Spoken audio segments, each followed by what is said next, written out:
Iran supreme లీడర్గా ఎన్నికైన ముస్తబా ఖమీనీ గురించి ఇప్పటివరకు గ్లోబల్ మీడియాలో పరస్పర విరుద్ధమైన కథనాలు వచ్చాయి. అయితే తాజాగా టెలిగ్రామ్ పత్రిక అసలు వాస్తవాలు వెలుగులోకి తెచ్చింది.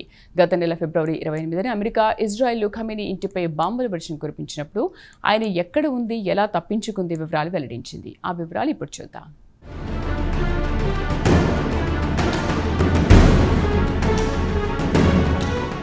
ఇరాన్ మాజీ సుప్రీం లీడర్ అయతుల్లా అలీ ఖమీనీని అమెరికా, ఇజ్రాయెల్లు కలిసి గత నెల ఫిబ్రవరి 28న ఆయన నివాసంపై బాంబులు కురిపించి హతమార్చారు.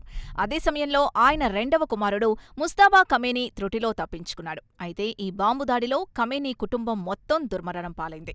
అయితే అమెరికా, ఇజ్రాయెల్లు ఖమీనీ ఇంటిపై బాంబులు వేయడానికి ముందే ఆయన ఇంటి నుంచి బయటకు రావడంతో ఆయన ప్రాణాలు కాపాడుకోగలిగాడు. ముస్తబా ఇంటి నుంచి బయటకొచ్చి గార్డెన్లో వాక్ చేయడానికి రావడంతో ఆయన ప్రాణాలతో బయటపడ్డాడని తాజాగా లీక్ అయిన ఆడియో ద్వారా తెలుస్తోంది. ఈ సమాచారాన్ని టెలిగ్రాఫ్ పత్రిక బహిరంగపరిచింది. ఇదే దాడిలో ముస్తాబాను కూడా టార్గెట్ చేశారు. కానీ ఆయన త్రుటిలో తప్పించుకున్నాడు.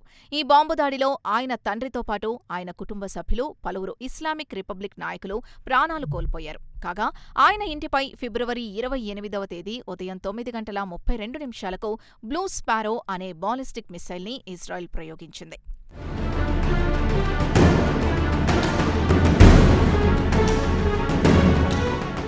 అయితే ఈ వివరాల్ని అయతుల్లా అలీ ఖమీనీ ఆఫీస్లో ప్రోటోకాల్ హెడ్ ఈ నెల 12న టెహ్రాన్లో ఇరాన్ సీనియర్ మతాధికారులు, అలాగే ఐఆర్జీసీ కమాండర్లకు వివరించారు.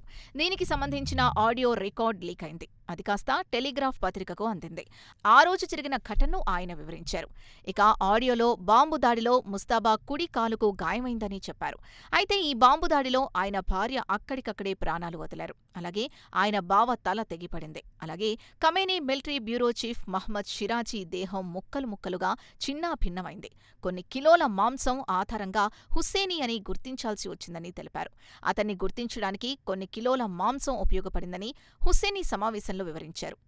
ఇక ముస్తాబా బతికి బట్టకట్టాడంటే అది కేవలం అల్లా దయ వల్లే అని చెప్పుకొచ్చాడు. బాంబులు పడ్డానికి కొన్ని నిమిషాల ముందు ముస్తాబా ఇంటి బయటకు వెళ్లి తిరిగొచ్చాడు. అతను బయటికి మెట్లపైకి వెళుతూ ఉండగా భవనంపై మిస్సైల్ పడింది. ఆయన భార్య హద్దాద్ అక్కడికక్కడే ప్రాణాలు వదిలారు. అయితే ముస్తాబా తన తండ్రి నివసించే భవనం ఆవరణలో వేరుగా తన తోబుట్టువులతో కలిసి నివసించేవాడు.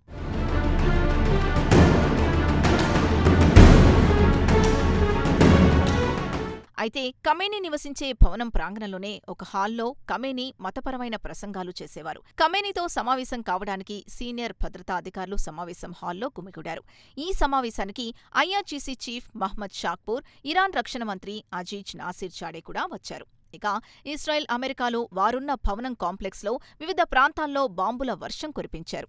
ఖమీనీ ఆఫీస్తో పాటు సుప్రీం లీడర్ ఇంటిని లక్ష్యంగా చేసుకుని 3 మిస్సైళ్లతో దాడులు చేశారు.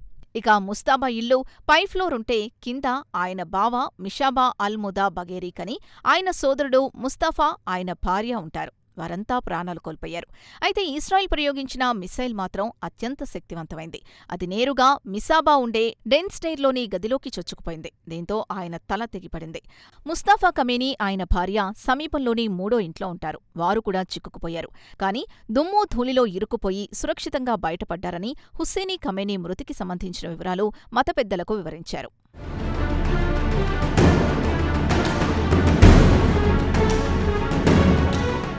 అయితే యుద్ధం ప్రారంభమైన తర్వాత నుంచి ముస్తాబా బహిరంగంగా ఎవరికీ కనిపించలేదు. అలాగే ఆయన్ను సుప్రీం లీడర్ ఎంపిక చేసిన తర్వాత కూడా ఎక్కడా ప్రజలకు దర్శనమివ్వలేదు. కేవలం ఒక అధికారిక ప్రకటన మాత్రం విడుదల చేశారు. ఆ ప్రకటనను ఇరాన్ టెలివిజన్లో చదివి వినిపించారు. అయితే అమెరికా ప్రెసిడెంట్ ట్రంప్ టెలివిజన్లో ముస్తాబాను సుప్రీం లీడర్గా ఎంపిక చేశారని ప్రకటించిన తర్వాత అతడు గాయపడి ఉండవచ్చునని చెప్పాడు. అంతకుముందు తండ్రితో పాటు అతడు చనిపోయాడని ట్రంప్ చెప్పిన విషయం తెలిసిందే. అయితే ఇరానియన్ అధికారులు టెలిగ్రాఫ్తో మాట్లాడుతూ మిలిటరీ లీడర్స్కు సుప్రీం లీడర్ పరిస్థితి గురించి ఎలాంటి సమాచారం తెలియదని చెప్పారు.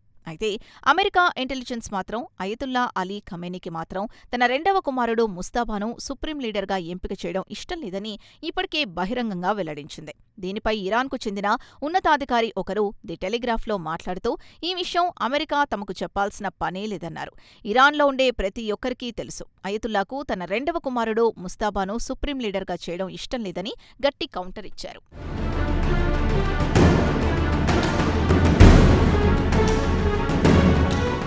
ఇక బాంబు పేలుళ్లలో గాయపడిన ముస్తాబాను చికిత్స కోసం మాస్కో తరలించారని చెబుతున్నారు.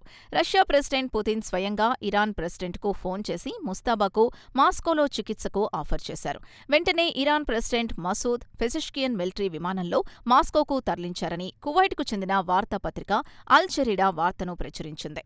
అయితే ఫిబ్రవరి 28వ తేదీ బాంబు పేలుడుకు ముస్తాబా కుడి కాలుకు తీవ్ర గాయమైందని, అందుకే చికిత్స కోసం మాస్కోకు తరలించారని చెబుతున్నారు. అయితే దీనిపై రష్యా స్పందించడానికి నిరాకరించింది. అయితే కువైట్కు చెందిన అల్ జరీదాతో పాటు పలు మీడియాల్లో బాంబు పేలుళ్ల తర్వాత ముస్తాబా తీవ్రంగా గాయపడ్డారని, దాదాపు కోమాలోకి వెళ్లిపోయారని పేర్కొన్నాయి. అయితే దీన్ని ఎవరూ ధృవీకరించలేదు. ఇక ఇరాన్లో ఆయనకు చికిత్స అందించడం కష్టమని, ఎక్కడ్నుంచి ఏ మూల నుంచి బాంబులు వచ్చి పడతాయోనని భయపడి ముస్తాబాను మాస్కోకు తరలించారన్న వార్తలొచ్చాయి.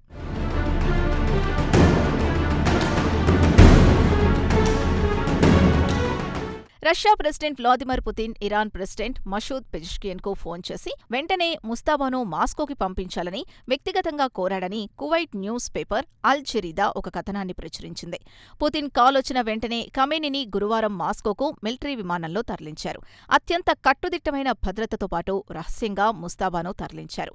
ఇరాన్కు చెందిన టాప్ లీడర్ షిబ్ అల్ జరీదాతో మాట్లాడుతూ మాస్కోలో ఆయనకు సర్జరీ జరిగిందని చెబుతున్నారు. ప్రస్తుతం ఆయన ప్రైవేట్ ఆసుపత్రిలో కోలుకుంటున్నారని, ఇక ఆస్పత్రి కూడా పుతిన్ ఇంటికి సమీపంలోనే ఉందని చెబుతున్నారు. ఇక ఇజ్రాయెల్ ముస్తాబాను లేపేయడానికి ప్రయత్నిస్తుందన్న భయాలు కూడా ఇరాన్ను వెంటాడుతున్నాయి. అందుకే ముస్తాబాకు చికిత్స చేసిన డాక్టర్ల వివరాలను అత్యంత గోప్యంగా ఉంచుతున్నారు. ఇక Russia presidential press secretary Dmitry Peskov మాత్రం మీడియాలో వస్తున్న ఊహాగానాలకు స్పందించవని స్పష్టం చేశారు.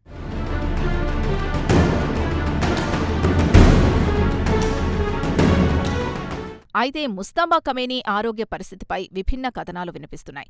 బ్రిటన్కు చెందిన సన్ పత్రిక ముస్తాబాకు ఇరాన్లోని ఒక యూనివర్సిటీ ఆసుపత్రిలో చికిత్స అందించారని, ఇరాన్ వైద్య ఆరోగ్య మంత్రి మహ్మద్ రెజా జాఫర్ గాండీ నేతృత్వంలో చికిత్స జరిగినట్లు చెబుతున్నారు. మీడియాలో వస్తున్న వార్తల ప్రకారం ఆయన ఒక కాలు లేదా 2 కాళ్లు తీసేశారని చెబుతున్నారు. బాంబు పేలుడు ధాటికి ఆయన కడుపు ఛిద్రమైందని, లివర్ దెబ్బతిని కోమాలోకి వెళ్లాడన్న వార్తలొచ్చాయి. ఇక కువైట్కి చెందిన అల్ జరీదా సమాచారం ప్రకారం బాంబుల ధాటికి భవనం శకలాలు ఆయనపై పడ్డంతో ఆయన శరీరం ఎడమవైపు గాయాలయ్యాయని తెలిపింది. ఖమేనీని సుప్రీం లీడర్గా ఎంపిక చేసిన తర్వాత ఆయనతో ఒక ప్రకటన విడుదల చేయించారు. ఈ ప్రకటన కూడా ఆయన చేసి ఉండకపోవచ్చునన్న టాక్ కూడా బెహ్రన్లో బలంగా వినిపిస్తోంది. ఆయన లేఖను Iran supreme national security council secretary general Ali Larijani చేయించి ఉంటాడన్న అనుమానాలు వ్యక్తమవుతున్నాయి. ఆయన ఆడియో రికార్డింగ్ లేకపోవడంతో అనుమానాలు మరింత బలపడుతున్నాయి. అయితే ఇటీవల ట్రంప్ ఎల్బీసీతో మాట్లాడుతూ జూనియర్ ఖమేనీ బతికున్నాడో లేడో తనకు తెలియదన్నారు. ఇప్పటివరకు ఆయన్ను ఎందుకు చూపించలేదని ట్రంప్ ప్రశ్నిస్తున్నారు.